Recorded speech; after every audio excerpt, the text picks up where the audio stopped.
Morning दोस्तों। सबसे पहले तो मैं आप लोग को ये धन्यवाद करना चाहूँगा और ये शुभकामनाएं देना चाहूँगा कि आप 12th क्लास के एग्ज़ाम देने जा रहे हैं, उसमें अपियर होने जा रहे हैं। तो आज मैं इंग्लिश का जो फ्लेमिंग जो चैप्टर है इंग्लिश का, उसका पोएम और पोइट को कैसे याद रखेंगे, क्योंकि पोएम और पोइट्स को अगर याद रखते तो उसमें से कम आपका बहुत मदद मिलता है नंबर उठाने में एकदम सॉलिड तरीके से। पोएम से कहीं भी आपको कुछ भी अगर क्वेश्चन आ जाए तो आप उसे छोड़ नहीं सकते। अभी मैं बताऊंगा कि इसका ट्रिक क्या है और उसके बाद इसको माने कि कौन कौन सा पोएम में किस किस प्रकार का पैराग्राफ आता है, कौन कौन वो इंपॉर्टेंट है, सभी देखेंगे बारीकी से। बस आप हमारे साथ बने रहें। देखिए पहला क्या है, ट्रिक क्या है इसमें से, मदर गई कमल लेने सलम में, यानी माँ गई कमल फूल लेने सलम में। ठीक है, स्प्लेंडर से कैसे गई, स्प्लेंडर से गई है। किसके साथ गई है, नेरूड़ा के साथ में गई है। शांति से, नेरूड़ा के साथ गई है शांति से, किड्स के ब्यूटी के लिए। लेकिन होता क्या है, अंट और चाची ने टाइगर दिखा दी। फिर से सुनिए, मदर गई कमल लेने सलम में स्प्लेंडर से, नेरूड़ा के साथ शांति से, किड्स के ब्यूटी के लिए, और चाची ने टाइगर दिखा दी। ये है आपका बाबू ट्रिक। ठीक है, अब इस ट्रिक को पूरे आराम से देखेंगे कि किस प्रकार ये आगे रहता है। ठीक है, चलिए तो ट्रिक यहां पर क्या है, आराम से देखिएगा। मदर गई कमल लेने, यानी कि माई मदर एट 66, ये आपको पोएम का नाम है। इसका राइटर कौन है, कमला दास। कमल लेने गई यानी कमला दास। ठीक है, कोई दिक्कत। स्लम में, स्लम क्या, ये सेकेंड चैप्टर है आपका, वो है an elementary classroom in a slum, ये सेकेंड पोएम है। और उस स्प्लेंडर से गई, तो स्प्लेंडर को हम यहां जानबूझकर स्प्लेंडर लिखे, होता है क्या, स्टेफन स्पेंडर। ये देख रहे हैं, इसी को मैंने स्प्लेंडर कर दिया है। तो स्लम में, तो an elementary classroom in a slum, इसके जो राइटर है कौन है, स्प्लेंडर, यानी कि स्पेंडर, स्टेफन स्पेंडर। तीसरा चैप्टर है आपका नेरूड़ा का, यानी कि तीसरा ट्रिक है, नेरूड़ा के साथ शांति से गई। नेरूड़ा कौन, पैब्लो नेरूडा। नेरूड़ा कौन है, पैब्लो नेरूडा। ठीक है, अब पैब्लो नेरूडा जो है वो क्या लिखी है, कीपिंग क्वाइट। देखिए कीपिंग क्वाइट मैंने क्या, नेरूड़ा के साथ शांति से गई। शांति मतलब क्या होता है, कीपिंग क्वाइट, आराम से गई, है ना। तो नेरूड़ा कीपिंग क्वाइट। उसके बाद चौथा पोएम जो है आपका, वो किड्स के ब्यूटी के लिए, किड्स के ब्यूटी के लिए, क्योंकि कमल फूल जो होता है वाकई में खूबसूरती का वो एक सारांश होता है, सिंबल होती है। तो किड्स के ब्यूटी के लिए गई। तो जॉन किड्स, यानी कि ये ब्यूटी जो है वो थिंग ऑफ ब्यूटी है, ये जो ब्यूटी है वो थिंग ऑफ ब्यूटी है, और इसके जो राइटर है वो जॉन किड्स है। ठीक है, उसके बाद एंड, चाची ने टाइगर दिखाया। अब एंड क्या है, तो एंड्रिन रीच है। ये देख रहे हैं एंड्रिन रीच, ये एंड्रिन रीच है। और ये जो टाइगर है, ये टाइगर माने कि ये पूरा पोएम है, अंट जेनिफर्स टाइगर। तो इस प्रकार ये आपका ट्रिक हो गया, ये बहुत इंपॉर्टेंट है। और अगर आप इस ट्रिक को आराम से देख लिए तो कोई दिक्कत नहीं होगा। एक बार फिर से जरा हम लोग ट्रिक पर आते हैं।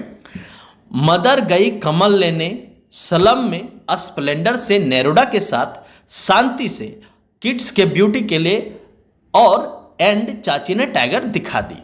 ये ट्रिक हो गया। ये पांचों को पांचों पोएम आपके हाथ में आ गए। अब यहां से देखिए जरा कि कौन से पोएम से कौन सा पैराग्राफ पिछले बार आया था और अभी आएगा। ये 100% आप इसको देखिए।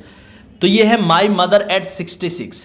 इसमें से इनका जन्म कब हुआ, 1934, ये आपको जानना है। थोड़ा सा आपको जान लेना कि जन्म कब हुआ किसका। उसके बाद देख रहे हैं आप, ये इसका जो ये पोएम जो है, यानी पैराग्राफ सेकंड, ये पैराग्राफ जो सेकंड है, does open mouthed her face as an like that on cops and relight with pain. यहां ये आपका पिछले बार ये पूछा गया था। ठीक है, और एक इसमें से और इंपॉर्टेंट है, trees a sprinting the Mary children spelling out of their homes but after the airports. ये जो दो पैराग्राफ इसका मेन है, इंपॉर्टेंट है, ये हमेशा पूछा जाता है, पूछा भी जा सकता है। ठीक है, अब आओ सेकंड पोएम में। देखिए सेकंड पोएम क्या है, an elementary classroom in a slum. इसमें से देखो, ये far far from the gusty waves, ये पहला है इंपॉर्टेंट। ठीक है, दूसरा है इंपॉर्टेंट, ये लगभग टाइम में पूछा जा चुका है। ठीक है, और तीसरा माने कि एक और ये देख रहे हैं आप, for once on the face of the earth let's go speak in any language. ये जो चीज है आपका बहुत ज्यादा पूछा जा चुका है।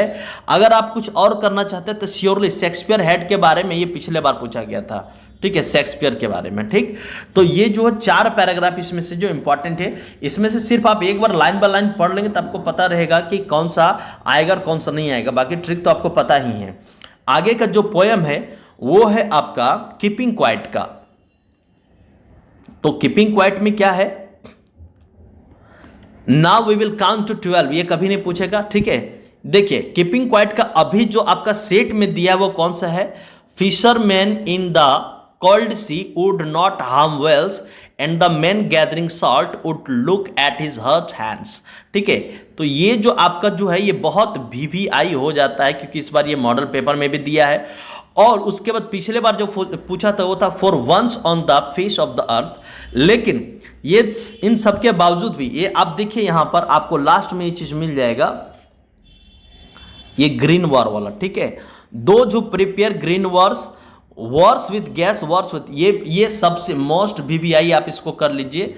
ये जो चीज है ये काफी बार पूछा गया और पूछा भी जा सकता है। ठीक है, अगर सिर्फ मॉडल के सहारे बैठिएगा तो वो काम बनने वाला में से नहीं है। ठीक, अब भाई चौथा वाला है आपका अ थिंग ऑफ ब्यूटी। तो अ थिंग ऑफ ब्यूटी में क्या है बाबू लोग ध्यान दीजिएगा, अ थिंग ऑफ ब्यूटी का राइटर है जॉन किट्स। ठीक है, 1975 में इनका जन्म हुआ और 1821 में मर गए। ठीक है, तो ये देखिए इनका पहल का पोएम जो है यानी पहल का पैराग्राफ जो इंपॉर्टेंट है, a thing of beauty Joy for ever, मतलब एक खूबसूरती जो होता है हमेशा आनंदमय देती है, लवलीनेस के लिए इनक्रीज। तो ये पूछा जा चुका है और मैं भी पूछ भी सकता है। उसके बाद देखिए फॉर अ सिंपल, माने कि आप इसको कर लो, ये यहां से यहां तक ये इसको पढ़ लो, यहीं से आपका आएगा, ये इससे VVI हो जाता है। ठीक है, इसके बाद इससे इधर कुछ पूछने वाला में से नहीं, लिख के दे दे रहा हूं, इससे आगे कुछ होने वाला नहीं है। ठीक है, उसके बाद 5वां में चले ऑन्ट जेनिफर टाइगर का। तो ऑन्ट जेनिफर टाइगर का जो पूछेगा वो क्या है, इसका जो छोटा सा भी ये है, तो मैं चाहूंगा कि आप इसको पूरा पढ़ लें। लेकिन आपको ध्यान में कौन सा रखना है, ये देख रहे हैं, when aunt is dead her terrified hands will lie still ringed with the ordeal she was mastered by the tiger in the panel that she made। ये जो ये आपका इंपॉर्टेंट हो जाता है। हालांकि ये आपका पूछा गया है कई बार, aunt Jennifer fingers fluttering through her wool, लेकिन जो पूछा गया ऐसा जरूरी नहीं कि वही पूछे, क्योंकि जो बैठती है सरकार या जो क्वेश्चन जो छापता है वो बेवकूफ तो होता नहीं है। तो इसका मतलब ये कि हम लोग को एक दो तो ऑप्शन लेके चलना ही पड़ेगा, इसीलिए इस प्रकार से ये हमारा इंपॉर्टेंट हो जाता है। ठीक है, तो आई होप आप इसको बहुत अच्छे से समझे होंगे।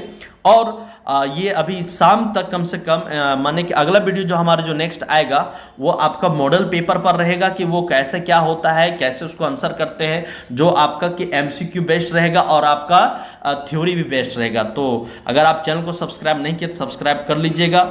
जय हिंद, जय भारत।